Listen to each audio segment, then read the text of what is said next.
Durante el siglo XX, pocos escritores observaron con tanta claridad el precio de vivir en el engaño como Alexander Solzhenitsyn. Lo vio desde dentro, un país donde el miedo se transformó en prudencia y la falsedad en rutina. En las fábricas, en los despachos y en las aulas, las personas repetían lo que sabían falso no por convicción, sino para conservar la calma.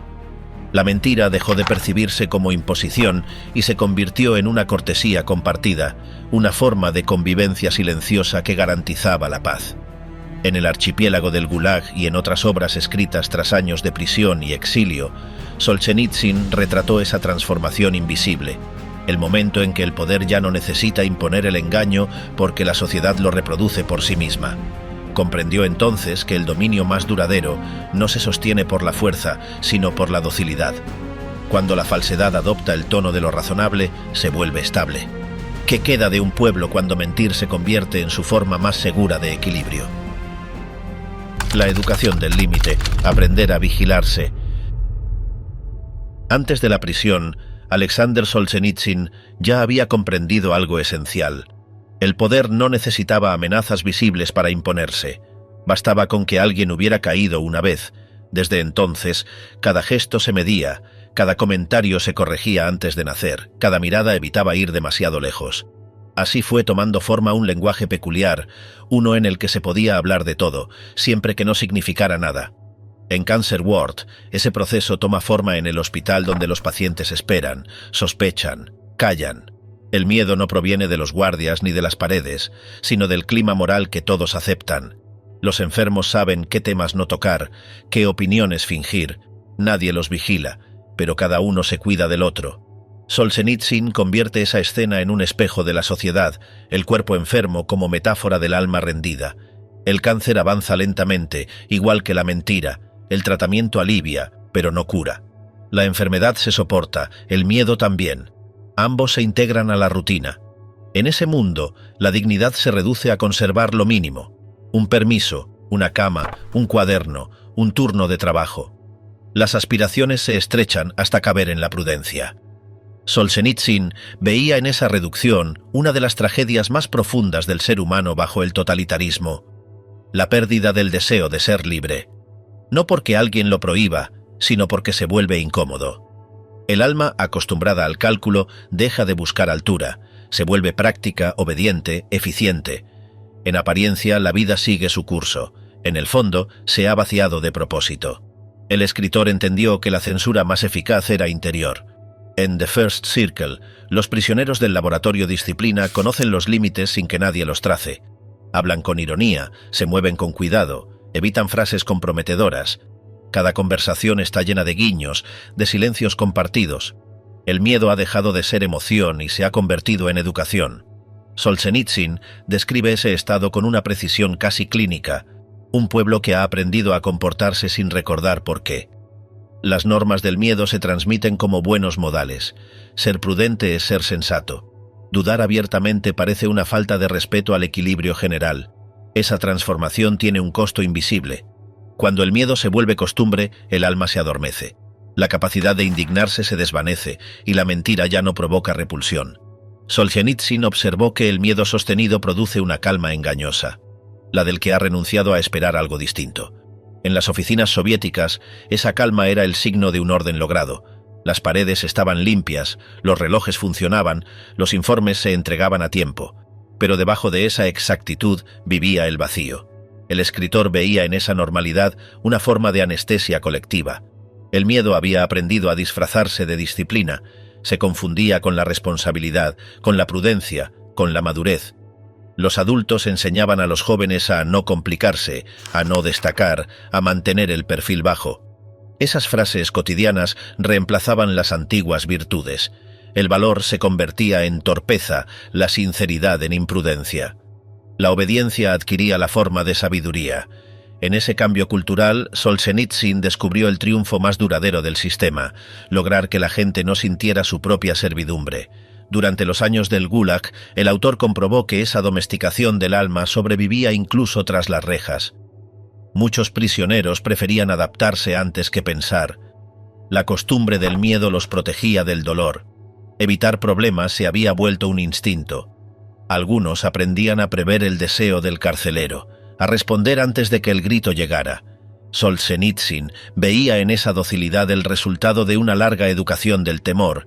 Ya no era opresión, era aprendizaje, y lo más terrible, decía, es que la mente que aprende a obedecer se convence de que obedece por sensatez, no por miedo. El escritor no buscaba dramatizar ese estado, sino entenderlo. El miedo cotidiano era más real que el heroísmo, más persistente que la violencia. No necesitaba epopeyas, su fuerza residía en su normalidad. Por eso en sus relatos las escenas de terror explícito son escasas. Lo que domina es la atmósfera, el gesto contenido, la mirada desviada, la frase cortada. Solzhenitsyn quería mostrar cómo la esclavitud puede parecer una forma de equilibrio. Una sociedad entera puede vivir dentro de ese engaño, convencida de que todo marcha bien, siempre que nadie diga lo contrario. Esa renuncia silenciosa se transmitía de generación en generación. El miedo se heredaba como una prudencia genética. Los jóvenes aprendían a sonreír sin entusiasmo, a escribir sin matices, a hablar con frases seguras. En esa disciplina, el Estado encontraba su éxito más profundo. No era el control del cuerpo, era la ocupación del alma. Solzhenitsyn entendió que el régimen ya no necesitaba convencer a nadie, bastaba con mantener la costumbre. Cuando el miedo se vuelve rutina, la libertad deja de parecer necesaria, y cuando la libertad deja de ser deseada, la mentira se instala como una segunda naturaleza. Después del desencanto, una sociedad que sigue sin rumbo. En la vida cotidiana del Imperio Soviético, Alexander Solzhenitsyn aprendió a mirar lo que otros solo toleraban. En las oficinas, en las fábricas y en los pasillos de los institutos, las conversaciones privadas se volvían un desahogo. La gente hablaba entre murmullos, criticaba en voz baja y luego regresaba a su mesa. Ese pequeño circuito de quejas era el único espacio donde todavía parecía permitirse la verdad, pero ya no se esperaba de ella ningún cambio. Lo que en otro tiempo fue convicción se había convertido en hábito.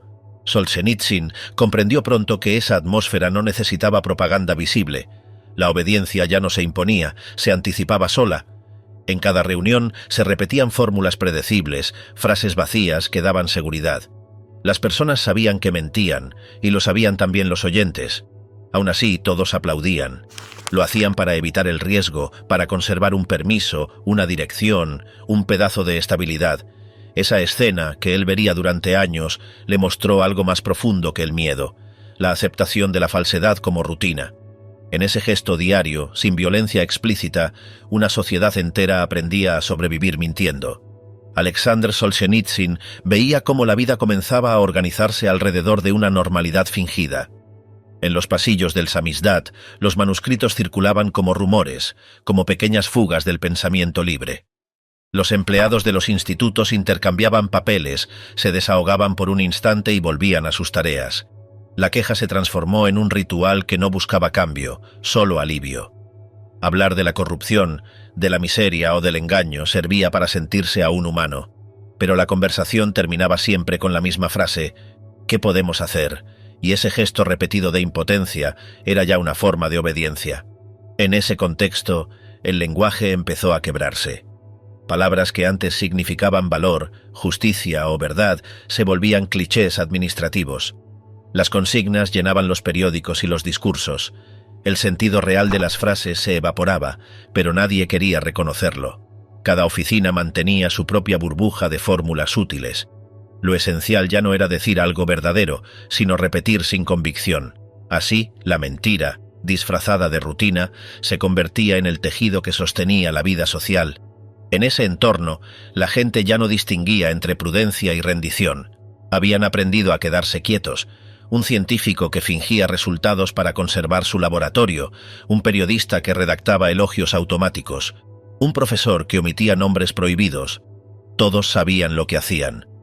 La conciencia no estaba dormida, estaba cansada. Solzhenitsyn, que había vivido esa quietud antes de su arresto, la describía como un letargo moral. No era cobardía abierta, era el instinto de quien se aferra a lo mínimo. En ese gesto de seguir viviendo, el alma se acostumbraba a perder su forma. El país parecía avanzar, pero bajo la superficie se acumulaba una especie de cansancio colectivo. Los logros industriales y los desfiles ocultaban la sensación de vacío. Las personas ya no esperaban verdad, solo tranquilidad. Había orgullo en los monumentos, en los cohetes y en las consignas, pero era un orgullo sin raíz. El escritor veía en esa calma una enfermedad silenciosa, la costumbre de vivir sin creer. La mentira se había vuelto más práctica que el pensamiento, más rentable que la dignidad. Lo falso mantenía el orden, lo verdadero amenazaba el confort. La mayor ironía de esa época, según él, era que nadie se sentía culpable. La mentira colectiva no necesitaba maldad consciente. Funcionaba como una coreografía aprendida desde la infancia. Las personas sabían qué gestos repetir, qué emociones mostrar, qué silencios guardar. Nadie ordenaba mentir. Todos entendían que era lo correcto. El sistema no se imponía por fuerza, sino por consenso. Solzhenitsyn lo llamaría la organización de la falsedad, una maquinaria que no necesitaba ideólogos visibles. Su engranaje era humano, cotidiano, doméstico. Mientras tanto, las conversaciones seguían llenando los fumaderos de los institutos.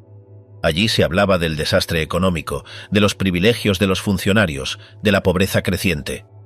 Todos coincidían en que algo estaba mal, pero cada uno añadía el mismo remate: no podemos hacer nada. Esa frase repetida miles de veces era, para Solzhenitsyn, la señal de que la mentira había ganado. No porque la gente creyera en ella, sino porque había dejado de creer en su propia voz. En ese punto, el engaño dejaba de ser una imposición y se convertía en refugio. El escritor percibía en esa resignación una forma de esclavitud espiritual. El miedo ya no necesitaba cárceles, se había convertido en una costumbre interior. Ese control se ejercía desde dentro. Cada persona lo aplicaba sobre sí misma antes de hablar, antes de escribir, antes de mirar demasiado lejos. En los años previos a su arresto, Solzhenitsyn se dio cuenta de que ese silencio no se debía al terror visible, sino a la comodidad de no perder lo poco que quedaba. Se había aprendido a valorar la calma por encima de la verdad, y esa elección, repetida millones de veces, sostenía todo el edificio. La sociedad seguía funcionando, pero sin fe en sí misma. Los periódicos publicaban triunfos, los ciudadanos hacían fila. Todo parecía estable, y sin embargo, debajo de esa quietud se extendía un cansancio sin nombre. El escritor veía cómo la mentira, que en otro tiempo había sido un medio para sobrevivir, se transformaba en el fundamento de la existencia. El país entero respiraba ese aire. No era un error ni una conspiración. Era el resultado de miles de pequeñas cesiones diarias. Nadie lo decidió. Simplemente ocurrió. En ese punto comienza la mirada filosófica de Solzhenitsyn. Para él, la mentira no era solo un instrumento político, era una forma de vida. Había aprendido a disfrazarse de normalidad, a mezclarse con el lenguaje, a parecer razonable. Y cuando una sociedad acepta esa convivencia con lo falso, deja de necesitar censores, se gobierna sola. En esa observación, hecha desde la experiencia directa y no desde la teoría, empieza la raíz de todo su pensamiento posterior. La idea de que la verdad no muere de un golpe, sino de indiferencia. Cada silencio, cada gesto, cada frase repetida sin creerla, cava su tumba. Así, el joven prisionero que luego escribiría El archipiélago del Gulag comprendió el verdadero rostro de la sumisión. No eran los guardias, ni las leyes, ni los castigos. Era el hábito de aceptar lo falso para no perder lo poco que se tiene. Esa revelación marcaría toda su obra. Desde los hospitales de Cancer Ward hasta los laboratorios de The First Circle, el mismo pulso recorre a sus personajes. Son hombres y mujeres que han aprendido a callar sin darse cuenta. Y en ese silencio repetido, Solzhenitsyn vio el principio de toda decadencia. Porque cuando una sociedad aprende a vivir en la mentira, ya no necesita dictadores. Se basta con su propio miedo. La fábrica mental de la mentira. Con el paso de los años, Alexander Solzhenitsyn advirtió que la mentira ya no se limitaba al miedo cotidiano. Se había transformado en una doctrina. Lo que antes era silencio o conveniencia se volvió sistema. El Estado necesitaba justificarlo todo, y lo hizo recurriendo al lenguaje de la ciencia, de la técnica y de la planificación. La falsedad dejó de parecer vulgar y se vistió de precisión. En los despachos se hablaba de producción, de progreso, de inevitabilidad histórica. Cada palabra reemplazaba una pregunta. Las estadísticas, los planes quinquenales y las teorías del desarrollo no buscaban describir la realidad, sino disimularla. Esa racionalidad se convirtió en una fe, y el que dudaba de ella parecía un enemigo del conocimiento. Solzhenitsyn, que conoció de cerca ese mecanismo en los institutos de investigación antes de su arresto, veía cómo el pensamiento se convertía en instrumento del poder. En The First Circle recreó ese ambiente donde la inteligencia se utilizaba para maquillar el control. Los científicos encerrados en laboratorios vigilados trabajaban para perfeccionar aparatos de vigilancia, calculaban trayectorias, descifraban voces y lo hacían con una mezcla de orgullo y sumisión. No creían en la ideología, pero necesitaban pertenecer a ella. En esa paradoja residía el nuevo rostro de la mentira. No pedía fe, pedía colaboración. Y mientras la razón servía a la opresión, la verdad quedaba desterrada en nombre de la lógica. Esa fábrica mental se sostenía sobre un principio que Solzhenitsyn repitió con ironía: las condiciones lo determinan todo. Era la fórmula que liberaba al individuo de toda responsabilidad. Si el entorno explica al hombre, entonces nadie elige, nadie responde. La moral desaparece, sustituida por la sociología y la planificación. Esa idea, presentada como verdad científica, fue el corazón del autoengaño colectivo. Los jefes podían oprimir, los funcionarios mentir y los técnicos callar sin remordimiento. Todo se justificaba por el contexto histórico. En los archivos del Gulag, esa coartada aparecía en cada informe. Nadie era culpable, todos eran producto de algo mayor. El escritor comprendió que esta racionalización del mal era más peligrosa que la brutalidad visible. La violencia se agota, pero la mentira que se presenta como conocimiento se multiplica. Se disfraza de objetividad, se publica en boletines, se enseña en las escuelas. En The Gulag Archipiélago describió esa maquinaria donde la lógica del sistema se imponía incluso a quienes sabían que era falsa. El aparato judicial necesitaba cifras, el político necesitaba teorías y el académico debía ofrecer fundamento a ambos. El resultado era un país entero construyendo un universo paralelo de datos y consignas, un mundo matemáticamente ordenado y moralmente vacío. Solzhenitsyn observaba cómo el lenguaje técnico reemplazaba al sentido común. Los documentos se llenaban de términos burocráticos, fórmulas ambiguas y frases circulares que nadie entendía pero todos repetían. El propósito era simple: eliminar la pregunta. Si todo tiene explicación oficial, pensar se vuelve un error. Esa sustitución del pensamiento por la fórmula era, para él, la raíz de la corrupción espiritual. En las reuniones de planificación, los ingenieros y contables usaban números como escudos. Nadie quería ser el que dijera que algo no funcionaba.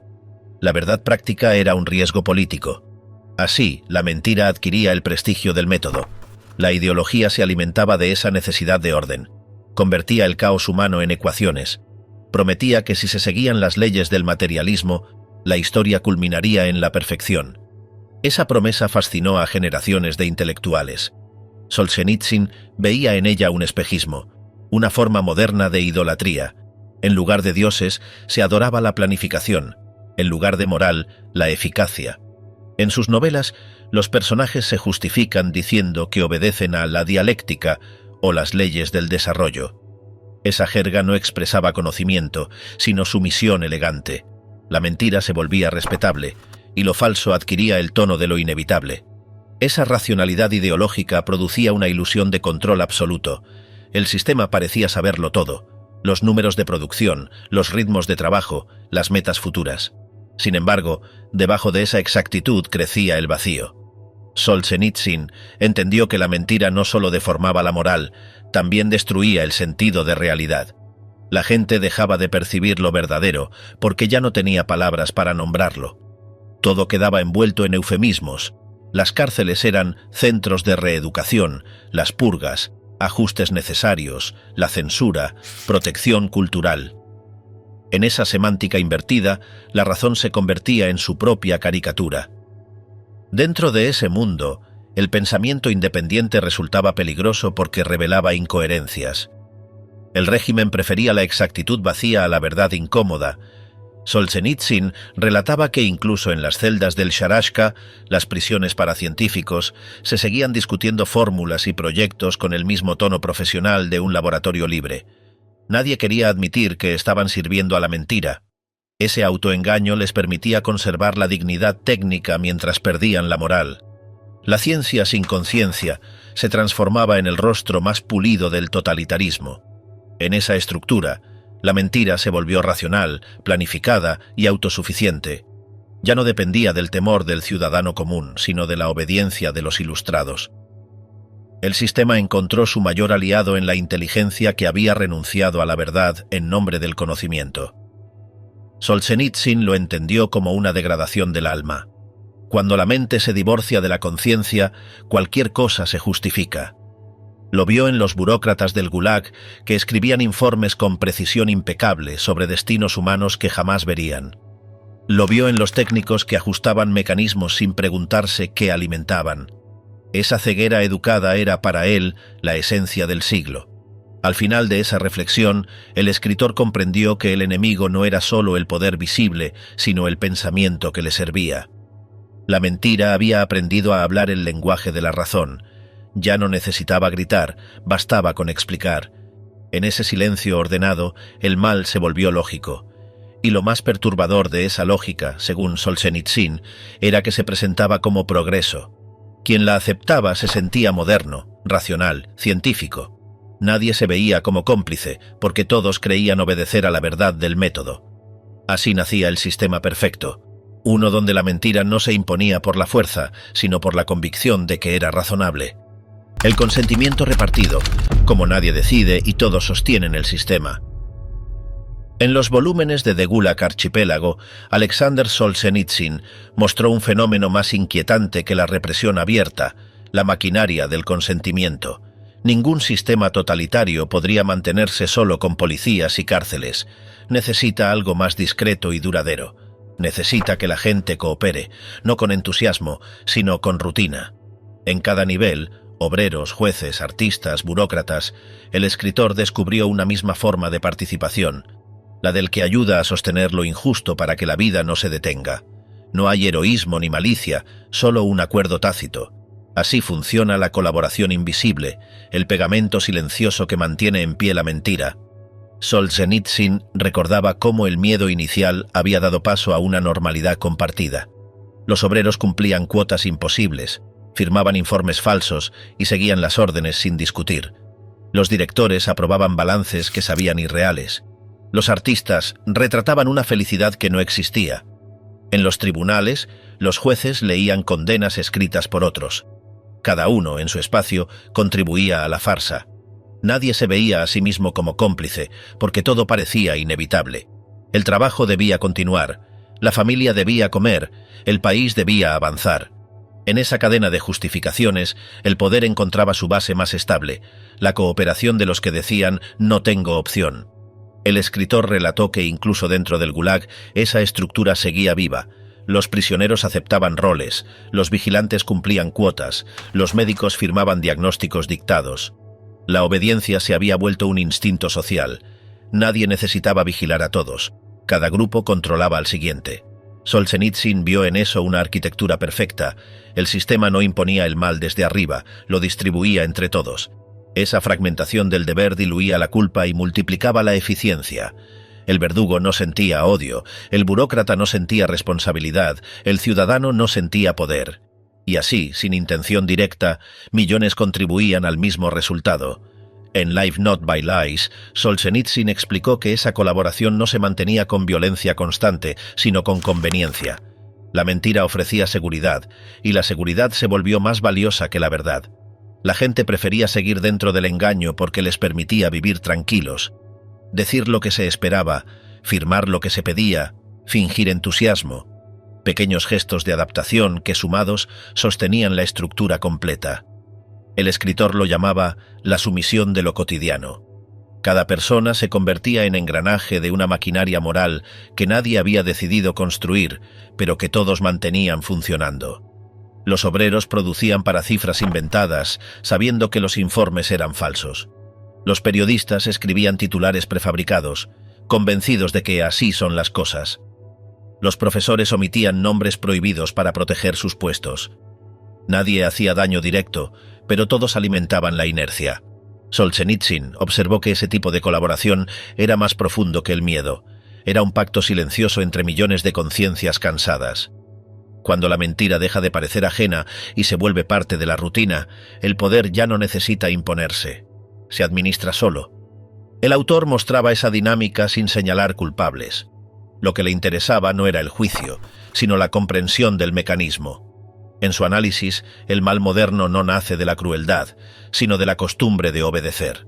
Un funcionario que firma sin leer, un obrero que produce sin creer, un artista que pinta lo que le piden. Todos participan del mismo proceso. Cada uno cree ser inocente porque solo cumple con su deber. Así, la responsabilidad se diluye y el daño se ejecuta sin que nadie lo asuma como propio. En sus testimonios del Gulag, el escritor describe escenas donde la obediencia automática sustituye cualquier reflexión. Los guardianes que vigilan sin odio, los jefes que repiten órdenes absurdas, los presos que delatan a cambio de pan. Nadie se siente responsable porque el sistema parece más grande que todos. Y esa percepción es su triunfo. El poder no necesita convencer, solo necesita que la gente acepte su papel. Solzhenitsyn lo llamaba la red de la conveniencia, un tejido tan fino que nadie sabe dónde empieza ni dónde termina. Cada gesto es pequeño, pero el conjunto sostiene la estructura entera. En su pensamiento, el consentimiento cotidiano era más destructivo que la represión abierta, porque la represión genera víctimas y culpables visibles, mientras que la colaboración invisible disuelve toda frontera. El mal se vuelve impersonal, técnico, casi razonable. Los informes del Gulag están llenos de frases burocráticas, donde cada horror se reduce a trámite. El lenguaje mismo colabora, despoja al hecho de emoción y convierte la injusticia en procedimiento. Solzhenitsyn veía en esa neutralidad el signo más claro de la decadencia moral. El momento en que la mentira se ejecuta sin rencor, solo por costumbre. El escritor insistía en que esa aceptación no necesitaba ideología, bastaba con el deseo de evitar problemas. En Live Not by Lies proponía una salida mínima, negarse a repetir la falsedad, no luchar, no proclamar, solo abstenerse de participar. Era una forma de resistencia que comenzaba en lo íntimo, romper el pacto silencioso. Pero incluso esa renuncia parecía demasiado arriesgada para muchos. Había que mentir un poco para conservar la calma. Había que ceder para seguir vivos. Así, el sistema encontraba su mejor guardia, la prudencia de los comunes. En ese retrato, Solzhenitsyn no buscaba despertar culpa, sino conciencia. Quería mostrar cómo la pasividad puede tener más fuerza que el odio. El mal no siempre grita, a veces susurra en la voz del deber cumplido. En los talleres, en los despachos y en los teatros, cada quien cumple su parte, y el resultado es un edificio indestructible de falsedad compartida. Esa es la colaboración invisible que atraviesa su obra, el consenso sin palabras que mantiene la mentira en pie, incluso cuando nadie la defiende. Cuando el bien y el mal dejan de ser de todos. En los años de reclusión, Alexander Solzhenitsyn comenzó a comprender que la libertad no era un lugar, sino un límite que cada uno traza dentro de sí. El Gulag había despojado a los hombres de todo: ropa, nombre, esperanza. Pero en esa desnudez descubrió que aún quedaba un territorio que el poder no podía ocupar: la conciencia. Esa frontera, invisible y personal, fue el punto de partida de su transformación.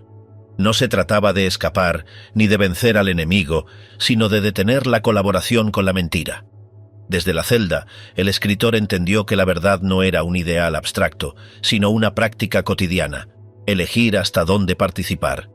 En The Gulag Archipélago describió el proceso sin exaltación. Al principio, como todos los presos, obedecía para sobrevivir. Firmaba formularios, repetía consignas, hacía filas sin pensar.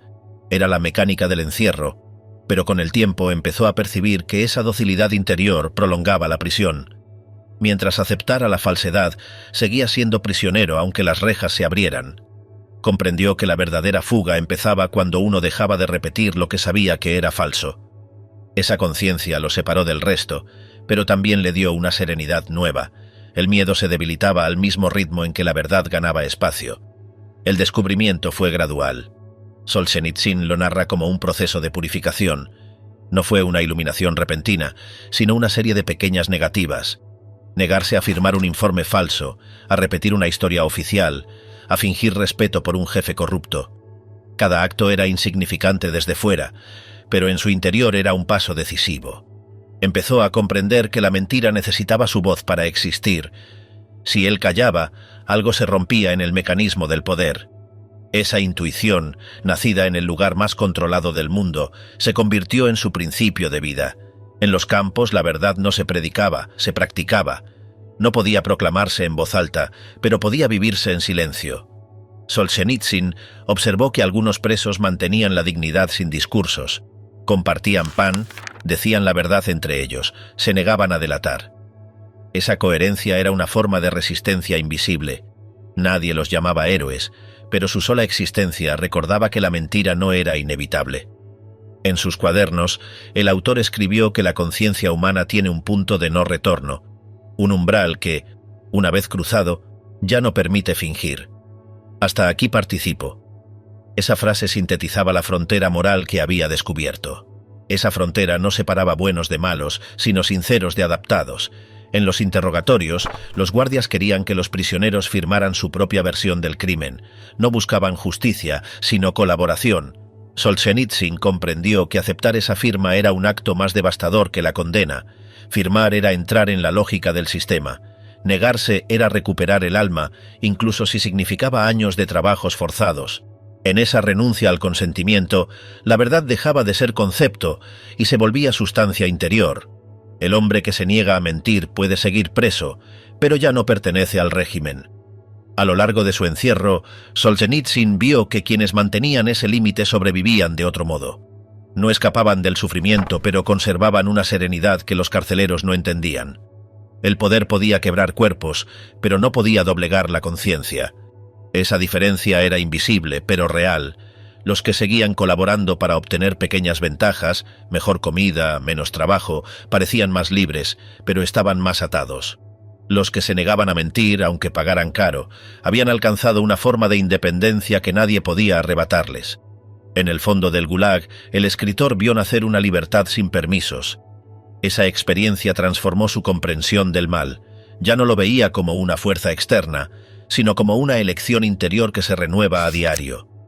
La línea que separa el bien del mal pasa por el corazón de cada hombre, escribiría después. Esa idea no buscaba juzgar, sino explicar por qué la verdad no podía imponerse desde fuera. Cada persona debía trazar su propia frontera. Nadie podía hacerlo por otro. En ese sentido, el Gulag se convirtió para él en una escuela moral, un lugar donde el sufrimiento revelaba el tamaño de la conciencia humana. Solzhenitsyn empezó a registrar esos momentos de lucidez en notas breves, que más tarde formarían el núcleo filosófico de su obra. La verdad se convirtió en su única medida.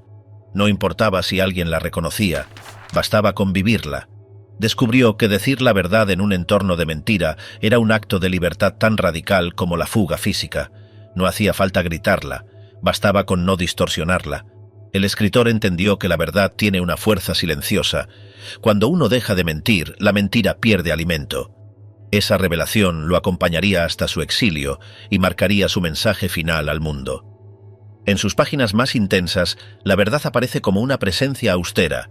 No promete salvación ni recompensa, solo coherencia. Solzhenitsyn veía en ella la única forma de redención posible. No la verdad ideológica ni la religiosa, sino la verdad interior. El acto de reconocer lo real, sin adornos ni excusas.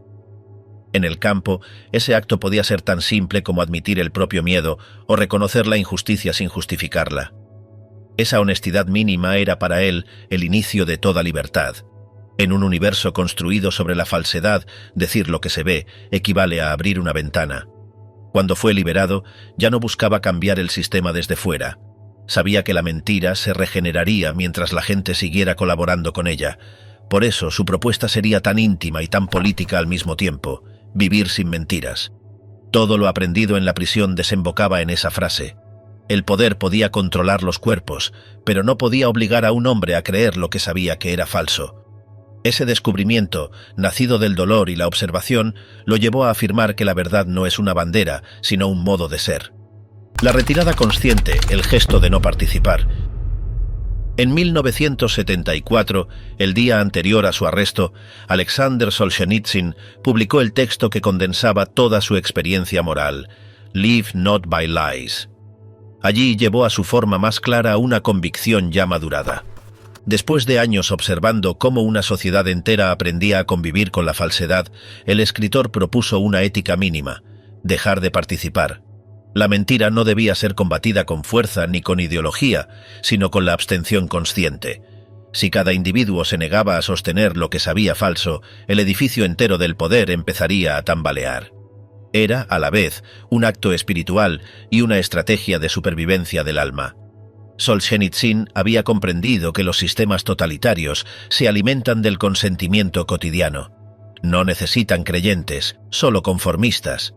En su ensayo, explicó que la violencia envejece, se desgasta y necesita el disfraz de la mentira para seguir de pie. Esa mentira solo sobrevive cuando la gente colabora, cuando asiente, repite, firma o guarda silencio. Por eso su propuesta no se dirigía al Estado, sino a cada persona. No pedía marchas ni protestas, pedía detener la complicidad. El gesto era simple: vivir sin mentiras. Esa decisión, aparentemente pequeña, tenía el poder de fracturar el núcleo del sistema. El texto enumeraba acciones concretas: no escribir una sola línea que distorsione la verdad, no firmar declaraciones en las que uno no cree, no citar frases por conveniencia o miedo, no asistir a reuniones donde la falsedad sea regla, no levantar la mano en votaciones amañadas, no repetir lo que la conciencia sabe que es mentira, ni en público ni en privado. Cada una de esas negativas era una forma de recuperar humanidad. Solzhenitsyn las concebía como una práctica, no como una consigna. No exigían coraje heroico, solo coherencia. Bastaba con no ser instrumento de lo falso. Esa propuesta no buscaba culpables ni mártires. El escritor hablaba a la gente común: maestros, empleados, artistas, estudiantes, a todos los que, sin maldad, sostenían el régimen con su cooperación pasiva. Les decía que la resistencia no empezaba en la calle, sino en la conciencia. «No participes en lo que sabes que es mentira», escribió. «Quien logra eso, aunque siga en el mismo lugar, ya ha cruzado la frontera interior de la libertad, porque el poder, sin ese consentimiento íntimo, se vuelve hueco. Se derrumba desde dentro, sin necesidad de confrontación». En Warning to the West, Solzhenitsyn amplió esa idea frente a un público extranjero. Advirtió que el peligro de la mentira no era exclusivo del Este.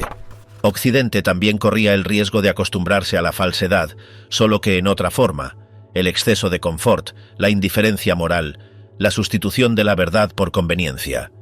Les recordó que la libertad política pierde sentido cuando la gente renuncia a la verdad por miedo a la incomodidad. Su mensaje era claro: el alma puede ser esclava incluso en una sociedad libre, si acepta vivir en el autoengaño. La fuerza del texto de 1974 está en su tono sereno. No hay condena ni dramatismo. Solzhenitsyn no llama a derrocar gobiernos ni a desafiar a los guardias, llama a proteger la conciencia. Su ética no tiene ideología, es una frontera interior. Cada gesto de integridad abre una grieta en la estructura de la mentira colectiva. La grandeza de esa propuesta radica en su humildad. No busca cambiar el mundo, sino purificar la relación entre el individuo y la verdad. Cuando muchos viven así, el poder pierde su terreno. Cuando nadie repite la falsedad muere. En su razonamiento, la verdad no necesita gritar. Su poder está en la coherencia. «Dejemos que su dominio se sostenga sin nosotros», escribió. El acto de no colaborar era, en esencia, un acto de fe en la realidad. Quien se rehúsa a repetir la falsedad deja de ser parte de la maquinaria. No hace falta enfrentarse al Estado, basta con retirarle el alma. Esa negativa rompe la cadena más profunda, la que une el miedo con la obediencia. La libertad no empieza en la calle, sino en el momento en que alguien decide no pronunciar una mentira. Solzhenitsyn entendía que esa decisión no era fácil, traía pérdidas, aislamiento, pobreza, pero insistía en que era menos dolorosa que vivir dividido. En sus palabras: «La verdad es más fuerte que nosotros y nos libera cuando dejamos de resistirla». Esa liberación no prometía éxito ni recompensa, solo autenticidad. En un tiempo de falsedad organizada, ser sincero ya era un acto revolucionario. Y esa revolución no necesitaba masas, solo individuos que eligieran no mentir. Su mensaje final no fue un llamado a la pureza, sino a la responsabilidad. En un mundo saturado de propaganda, la verdad se convierte en el último refugio de la dignidad humana. El escritor había visto cómo un sistema entero se derrumbaba sin que nadie disparara un tiro. Bastó con que la gente dejara de creer. Live Not by Lies fue su herencia y su advertencia. La mentira puede gobernar durante años, pero solo mientras encuentre quien la sostenga. Cuando el alma se aparta, el poder se queda solo, y todo lo que parecía eterno se deshace en silencio.